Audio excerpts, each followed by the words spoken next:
بسم الله الرحمن الرحيم.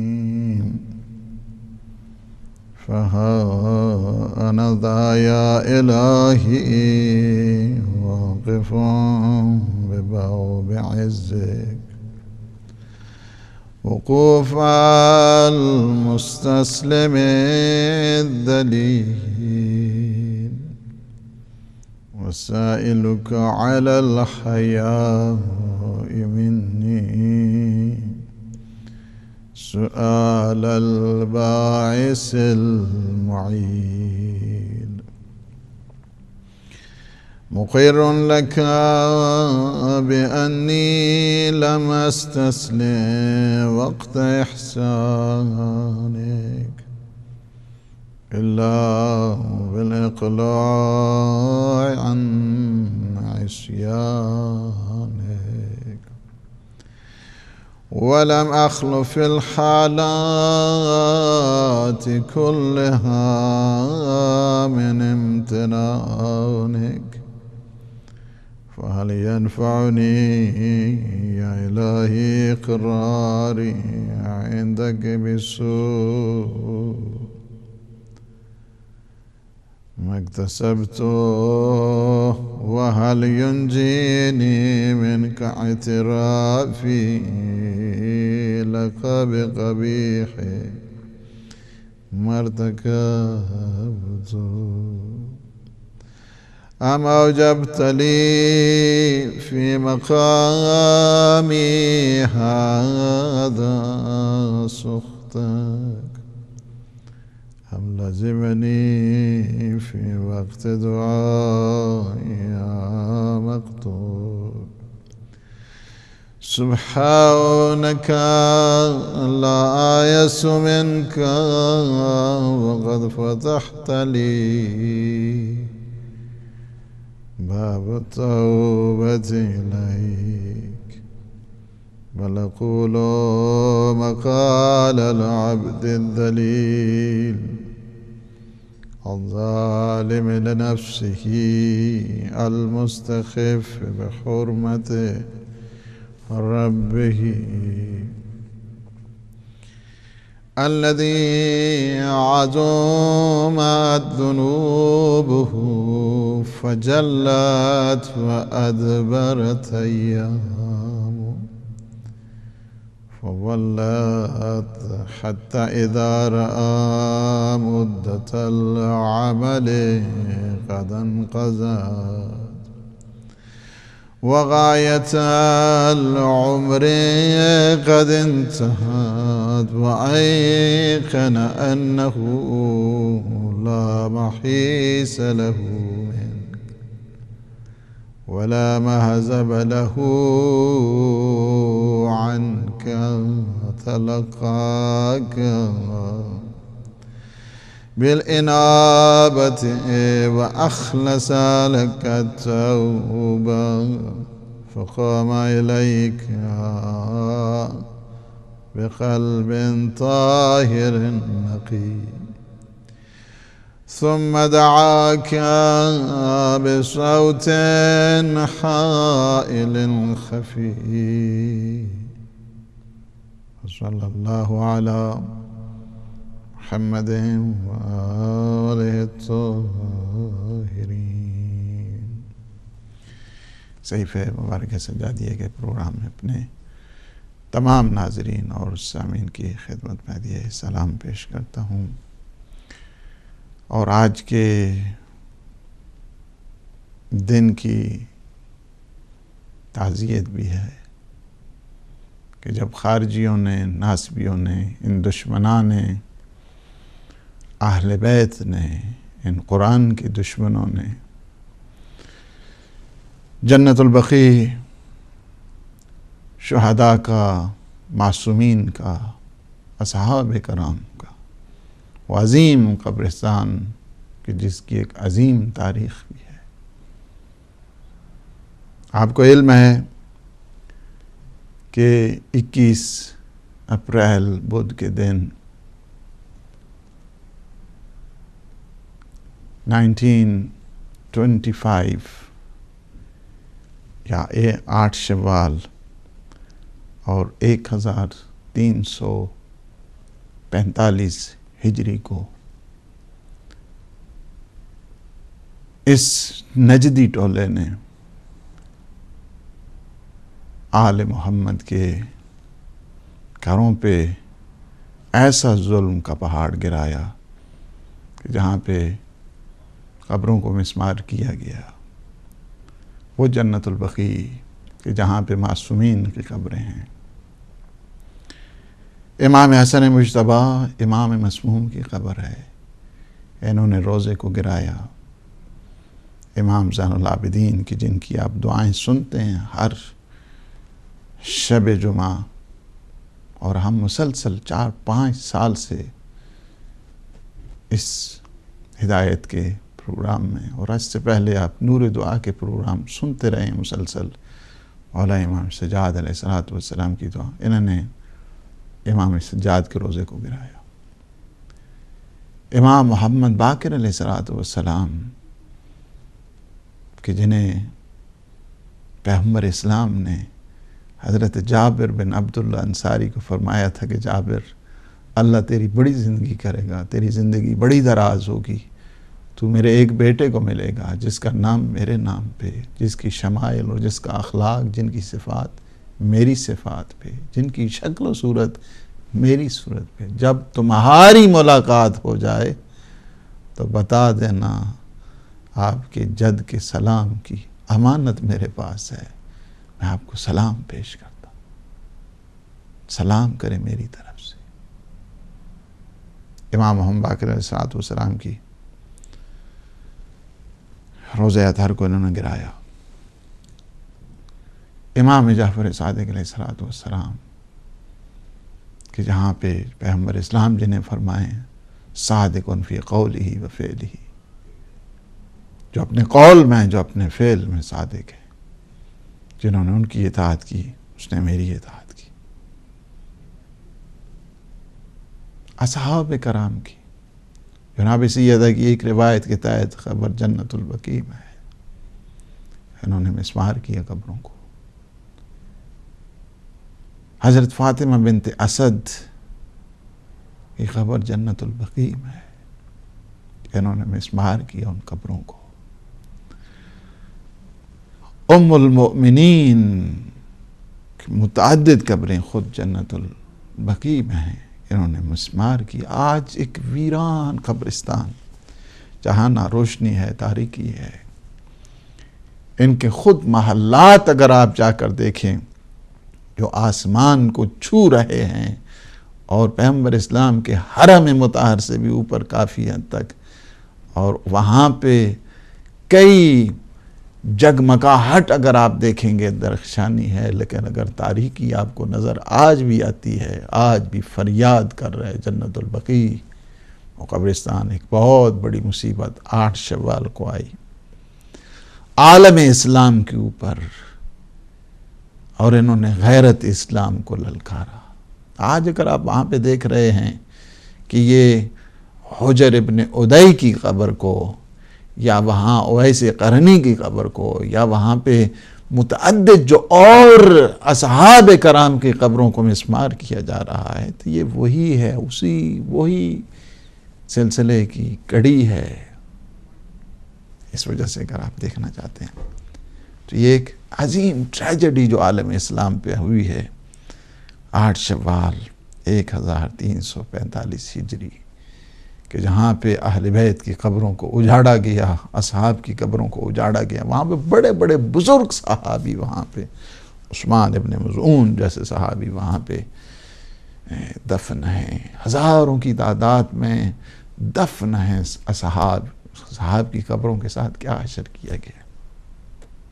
آج بھی توفیق دے خدا اس ہدایت ٹی وی کو کہ پھر سے یہ جو پروجیکٹ ہے جنت البقیع کا، خود اس کو، ورنہ معصومین کی قبروں کی تعمیر، معصومین کے روضہ، ان کی ذریعہ اقدس کی، جس کے دل میں ایمان کی اور اسلام کی اور قرآن کا عشق موجود ہے۔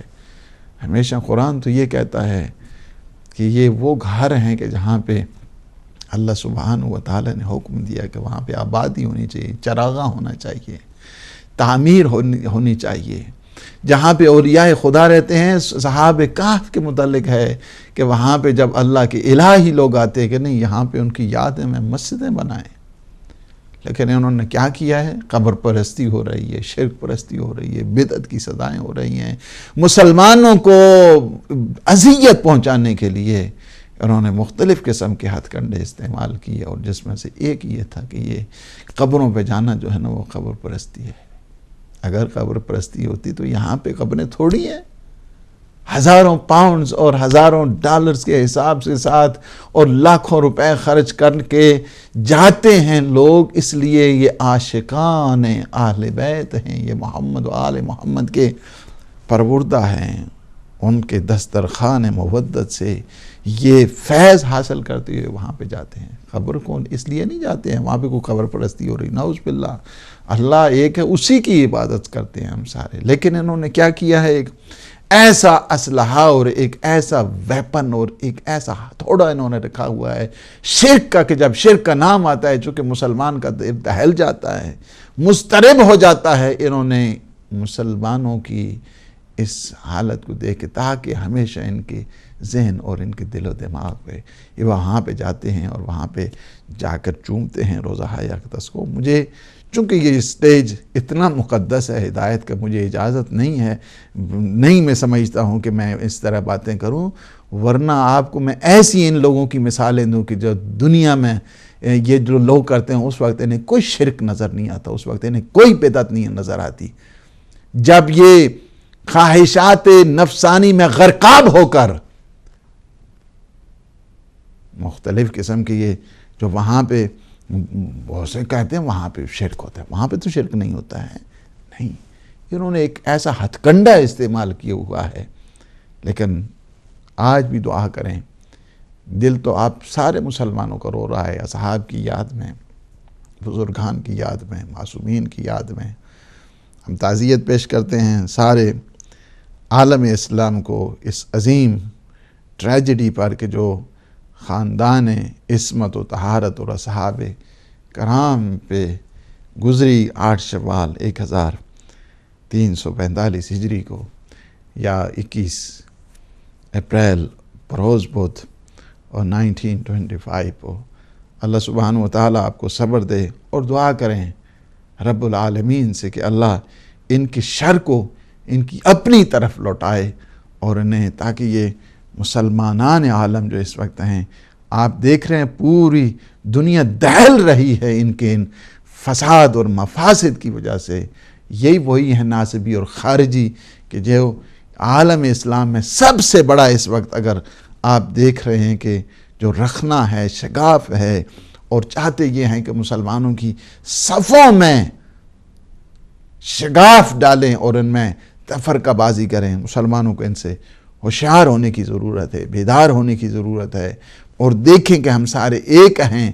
لیکن یہ کیا ہے؟ یہ ایسا ہے کہ جو اپنے علاوہ سب کو کافر سمجھتے ہیں. ایسا نہیں ہے کہ سنیوں کو جو ہے وہ سمجھتے ہیں کہ یہ کو بڑے مسلمان ہیں، یا شیعہ کے جو ہے وہ خلاف ہے. نہیں، وہ ہر ایک اپنے سوا اور ہر ایک کو سمجھتے ہیں کہ وہ کافر. یہ ان کی مینٹالٹی ہے، یہ ان کی ذہنیت ہے، اور یہ ان کی آئیڈیالوجی ہے. اس آئیڈیالوجی کو جو بالکل بنیاد ایسی ہے کہ جو ایکسٹریمزم کے اوپر قائم ہے، بنیاد ان کی ایسی ہے کہ جو اس ٹیرورزم کے اوپر قائم ہے، دہشت گردی ان کا وتیرہ ہے، اور انتہا پسندی ان کی فطرت میں شامل ہو چکی ہے. اور اللہ سبحانہ و تعالیٰ ان کے اشرار کو، ان کے شر کو، ان کے ایولز کو مسلمانوں سے دور رکھے، اور مسلمانوں میں اللہ سبحانہ و تعالیٰ اتحاد اور اتفاق نصیب فرمائے.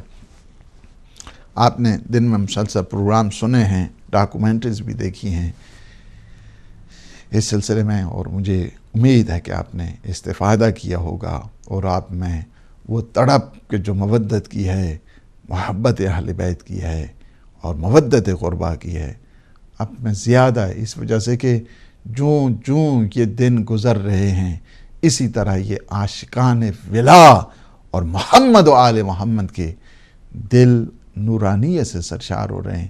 یہ دنیا چاہتی ہے کہ اصل میں کیا تھا ان کا، اصل میں جو موٹیوز ہے، اصل ان کے جو آبجیکٹیوز ہیں وہ یہ ہیں کہ مسلمانوں کے دلوں سے خاندان تطہیر کی محبت کو نکال دیا جائے.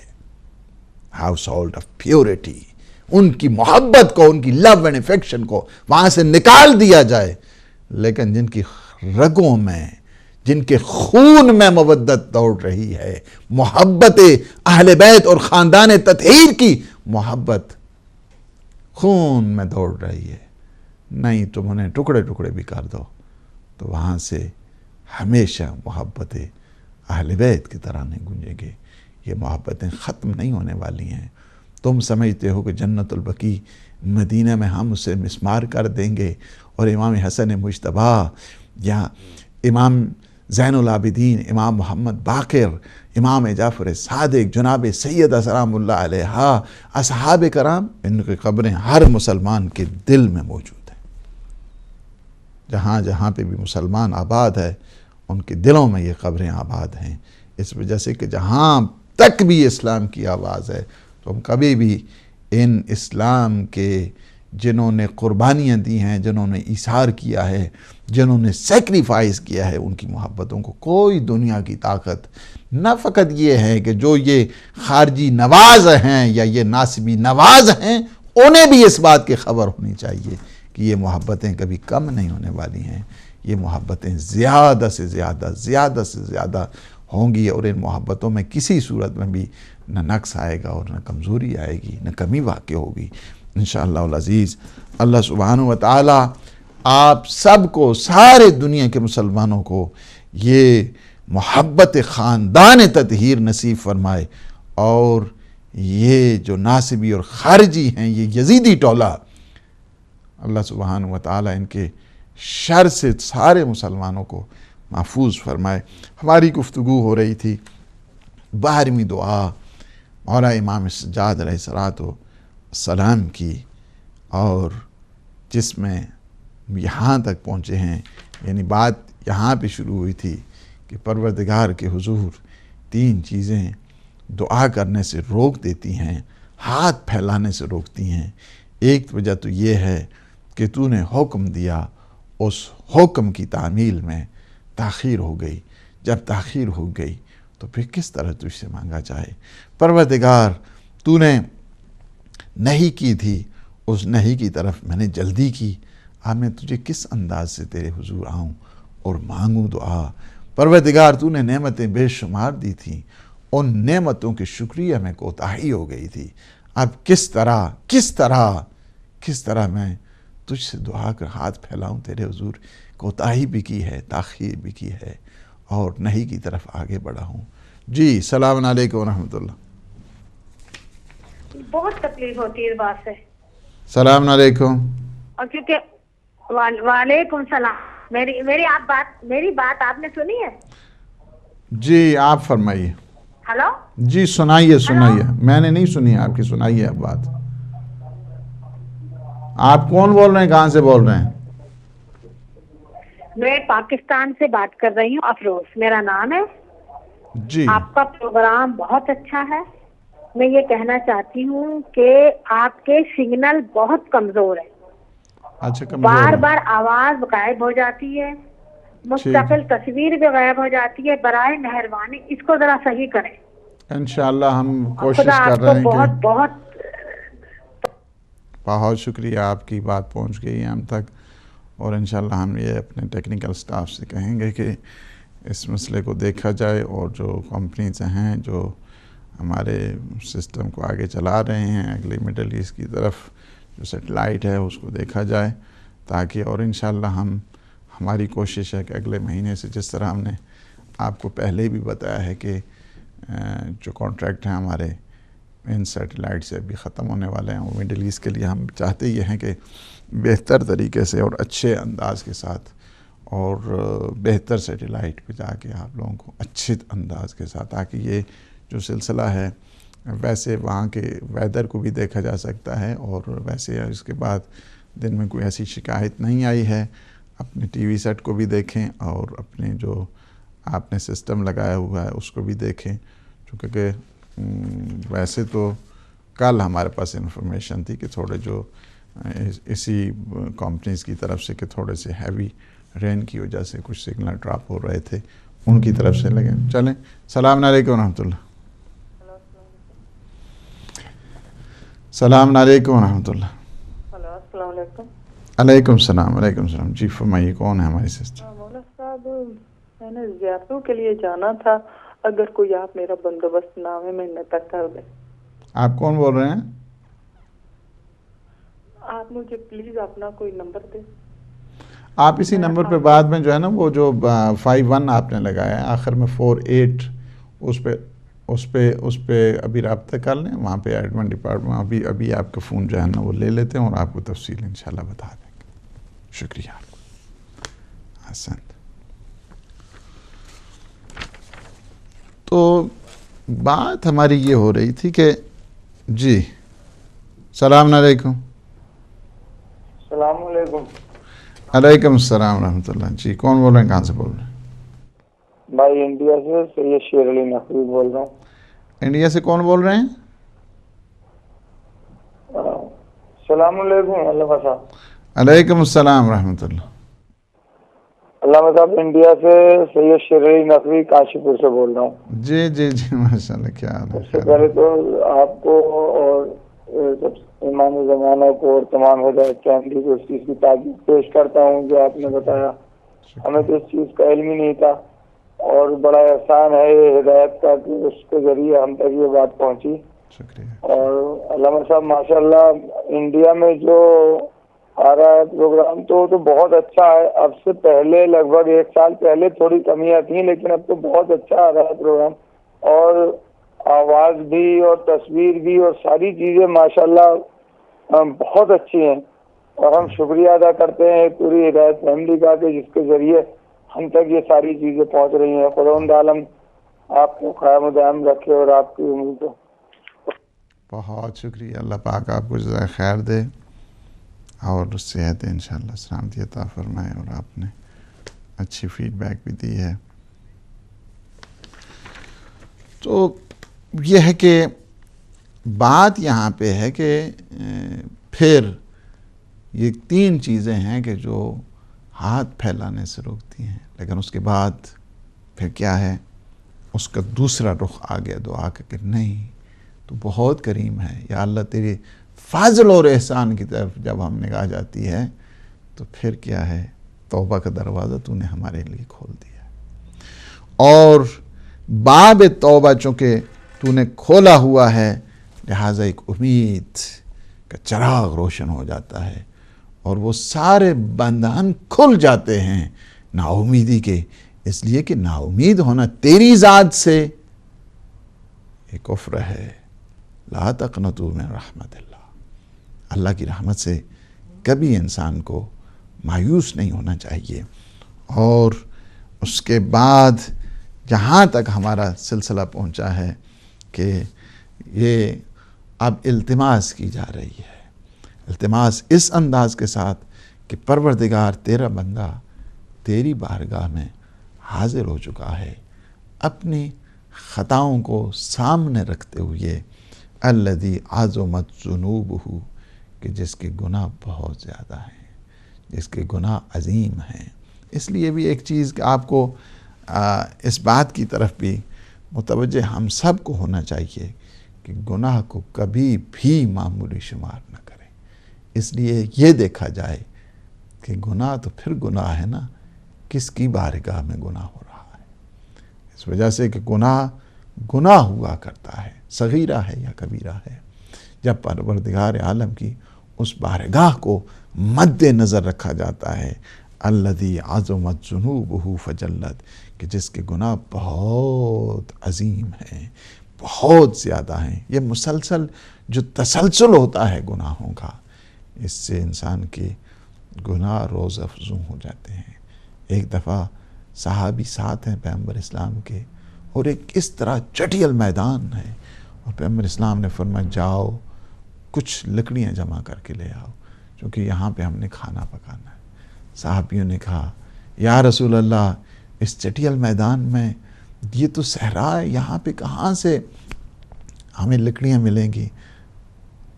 فرمایا جاؤ جا کے تلاش تو کرو۔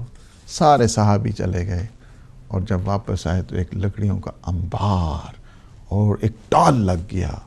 جی السلام علیکم ورحمۃ اللہ۔ السلام علیکم۔ علیکم السلام ورحمۃ اللہ۔ سید آفتاب حیدر پاکستان سے بول رہا ہوں جی۔ کون بول رہے ہیں؟ سید آفتاب حیدر۔ سید آفتاب حیدر پاکستان سے بول رہے ہیں، جی فرمائیے۔ جی سید آفتاب حیدر سن لیا ہے میں نے، بالکل، جی فرمائیے۔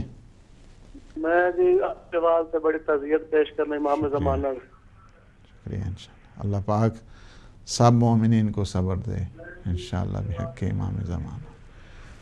ماشاءاللہ، شکریہ۔ اللہ پاک ان ظالموں کے شر سے سارے عالم اسلام کو محفوظ فرمائے۔ یہ اس وقت آپ دیکھ رہے ہیں کہ پورے جو ملک اور اس آگ میں ہے، یہ بھی انہی ناسبیوں اور خارجیوں کے جو اپنے آپ کو ثواب سمجھتے ہیں مسلمانوں کو مار کے، یا تو یہ ہے کہ مسجد پہ حملہ کرتے ہیں، امام بارگاہ پہ کرتے ہیں۔ یہ وہی سلسلہ ہے جنت البقیع والا کہ انہوں نے معصومین کے مزاروں کو، آپ نے دیکھا کہ ان کا حشر کیا ہو گیا، انہوں نے کیا ظلم کیا اور کیا مسلمانوں پہ مظالم کیے، انہوں نے دکھ پہنچایا۔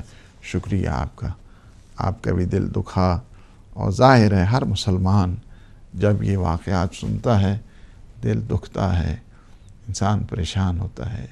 جس کے ساتھ انسان کا عشق اور ولا اور محبت کے جذبات وابستہ ہوں، جب وہاں پہ تکلیف ہوتی ہے تو انسان کا پورا بدن اس تکلیف کا احساس کرتا ہے کہ جن کے صدقے میں ہم نے یہ سارا دین لیا، ایمان لیا، اخلاص لیا، جن کے صدقے میں ہم یہ ساری نعمتیں حاصل کر رہے ہیں، جس خاندان نے کسی کو کچھ بھی نہیں، کوئی دکھ نہیں پہنچایا، ہمیشہ رحمتیں برسائی ہیں، ہمیشہ نعمتیں عطا کی ہیں، ہمیشہ لوگوں کی اصلاح کی ہے، انہوں نے گھروں کو برباد کر دیا لیکن کسی کے لیے نہیں، نہ پیغمبر اسلام نے، نہ جناب سیدہ نے، نہ امیر المومنین نے، کسی کو۔ آخری دے دیں۔ السلام علیکم ورحمۃ اللہ۔ جی آخری دے دیں۔ السلام علیکم ورحمۃ اللہ۔ ہیلو جی السلام علیکم۔ السلام علیکم۔ علیکم السلام ورحمۃ اللہ۔ کون بول رہے ہیں؟ کہاں سے بول رہے ہیں؟ بھائی تعزیت پیش کرتا ہوں، سید رفیق رضا نقوی انڈیا کاشی پور سے بول رہا ہوں۔ سید رفیق رضا نقوی صاحب، اللہ پاک علامہ صاحب میں کہہ رہا ہوں، یہ کیسے مسلمان ہے کہ جس کا کلمہ پڑھتے ہیں اس نبی کے بچوں کے روزے مبارکوں کے ساتھ میں گستاخیاں کرتے ہیں، ان کو شہید کر دیتے ہیں، کہیں جناب زینب کے روزے کو نقصان پہنچاتے ہیں، کہیں مسجدوں کے اوپر بمباری کرتے ہیں اور امام بارگاہوں پہ حملہ کرتے ہیں، رسول کے چاہنے والوں کو کی گردنیں کاٹ رہے ہیں پاکستان میں، تحاشا خون بہا رہے ہیں، اور اس کے باوجود یہ سب کے سب کہتے ہیں کہ ہم مسلمان ہیں۔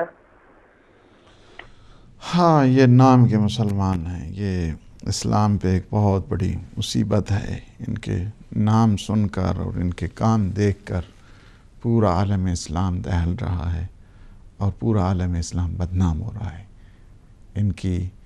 ان مصیبتوں کو دیکھ کر اور ان کی اس دہشت گردیوں کو دیکھ کر اور ان کی اس انتہا پسندیوں کو دیکھ کر آج آپ دیکھ رہے ہیں کہ اسلام کو بدنام کرنے کے لیے یہ کہاں پہ ہے؟ کون سا اسلام ہے کہ تم نعرے تکبیر لگا کے کسی کو آگ لگاتے ہو؟ یہ کون سا اسلام ہے کہ تم نعرے تکبیر لگا کے ذبح کرتے ہو؟ نہیں، تم مسلمان نہیں۔ اسلام کے نام کے اوپر دھبا بنے ہوئے، یہ دھبا ہے اسلام کے نام پر۔ اسلام جیسا عزیز ترین مذہب کہ جس میں کسی کو گھور کے دیکھنے کی بھی اجازت نہیں ہے۔ اسلام وہ مذہب ہے کسی کے ہاں یہاں تک ہے، پیغمبر اسلام سے سیکھے انسان، کسی کے گھر بھی جاتے ہیں 3 دفعہ سلام کہتے ہیں، سلام کا جواب نہیں آتا، گھر سے اسی سے واپس چلے۔ اسلام ہے کسی کے ہاں جھانک کے دیکھنے کو اسلام نے حرام کرا دیا، کسی کے گھر کے شیشہ ہے اس سے دیکھنے کو اسلام نے حرام کر دیا۔ چہ جائے کہ انسان کی جان لی جائے، اسے ذبح کر دیا جائے، اور ساتھ ساتھ یہ بدبخت یہ کہیں کہ ہم نعرے تکبیر لگا کر یہ یزیدی اسلام ہے، یزیدی، کہ جو یہ کہتے تھے جلدی جلدی سید الشہداء امام حسین کو ذبح کرو، کہ انہوں نے ابھی تک وہ جمعہ بھی پڑھنا ہے اور انہوں نے باقی اعمال بھی کرنے ہیں۔ یہ وہ لالچی، متعصب، ایکسٹریمسٹ، انتہا پسند یزیدی ٹولہ ہے، ان کا اسلام کے ساتھ کوئی ربط نہیں ہے، کوئی ربط نہیں ہے۔ صحیح کہا آپ نے، یہ کس قسم کے مسلمان ہیں کہ جہاں پہ گردنوں کو کاٹا جائے، جہاں پہ ذبح کیا جائے، جہاں پہ شناختی کارڈ دیکھ کر، ان کے ناموں کو دیکھ کر، ایک شخص شیعہ نہیں تھا، زین العابدین اس کا نام تھا، زین العابدین نام تھا، نام سے انہوں نے سمجھے، بعد میں پتہ چلا کہ وہ اہل سنت ہے، بہت بڑا آدمی، لیکن انہوں نے مار دی۔ کیا ہے؟ اس وجہ سے انہیں اس حد تک دشمنی ہے اہل بیت، یہ سمجھتے ہیں، آپ یہ سمجھ رہے ہیں کہ یہ مسلمان ہیں اور یہ اسلام کے نام نہیں، یہ غلط فہمی ہے۔ یہ جن اپنے آقاؤں کو خوش کرنے کے لیے، طاغوتی طاقتوں کو خوش کرنے کے لیے، یہ مہرے ہیں، ان کے مہرے ہیں، اسلام کے نام کو بدنام کرنے کے مہرے اگر کہا جائے تو یہ لوگ ہیں۔ اس وجہ سے میری بات لمبی نہ ہو جائے، بات یہ ہے کہ کبھی بھی گناہوں کو معمولی نہیں شمار کریں۔ پیغمبر اسلام صلی اللہ علیہ وآلہ وسلم نے فرمایا کہ جاؤ کچھ ایندھن کا انتظام کرو، کچھ لکڑیاں لے آؤ، چونکہ یہاں پہ کھانا پکانا ہے ہم سب نے ان پہ۔ اس وجہ سے تو سارے صحابی جب واپس آئے اور ایک ٹال لگ گیا اس کا، لکڑیوں کا، تو پیغمبر اسلام نے فرمایا، دیکھا جب میں نے تمہیں کہا تھا کہ لے کے آؤ، کچھ ایندھن کا انتظام کرو، کچھ لکڑیاں کھانے پکانے کے انتظام کرو، تم نے کہا تھا نظر نہیں آ رہے۔ اسی طرح انسان کے گناہ ہوتے ہیں، جب انسان گناہوں کو نادیدہ شمار کرتا ہے اسے نظر کچھ نہیں آتا۔ جب انسان اپنے گناہوں کو دیکھتا ہے، ایک ایک کر کے دیکھے، شمار کرے، اسے نظر آنا شروع ہو جاتے ہیں۔ اس لیے دھیان کیا کرو، اپنے گناہوں کا کبھی معمولی شمار نہ کرو۔ ایک مختصر سی بریک ہے، انشاءاللہ اس کے بعد آپ کی خدمت میں حاضر ہوں۔